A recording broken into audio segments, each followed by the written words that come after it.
chair recognizes the gentlelady from Missouri, Ms. Bush. Thank you. St. Louis and I are here in support of a government that ensures no one lives in poverty. During March and April of 2020, the U.S. economy lost more than 22 million jobs. Our unemployment rate jumped from 3.5% in January 2020 to a pandemic peak unemployment rate of 14.7% in April 2020. St. Louis families and families all across the country were in need of emergency assistance during those uncertain times. One such story, shared by the National Employment Law Project, comes from my constituent, Deshauna, a single mother from St. Louis. She said, "If it wasn't for unemployment, I would have been put out of my apartment. Thank God for the help. I'm still trying to get myself out of debt, but the pandemic unemployment gives me and my son a little security.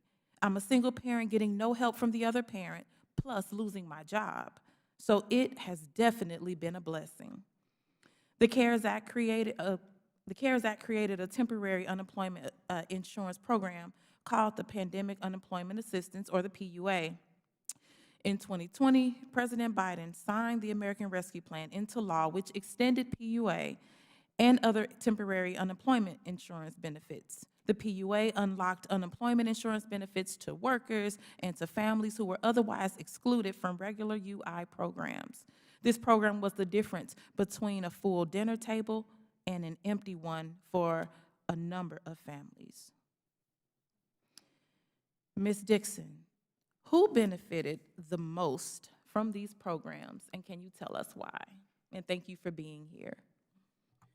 So the unemployment insurance program was created 80+ years ago, and it has not been substantially modernized. And it was created on a structurally racist foundation that was aimed at white male breadwinners. And so if that's the foundation, that's who mostly benefits from unemployment insurance. And so that means women workers, folks who work part-time. It means people who work in restaurants and service jobs where their wages are low. They often are just entirely left out of the program. And most workers who are in gig jobs are also excluded from the program. So as the workforce has changed over time, many workers have been left on the sidelines. And particularly this impacts women and workers of color.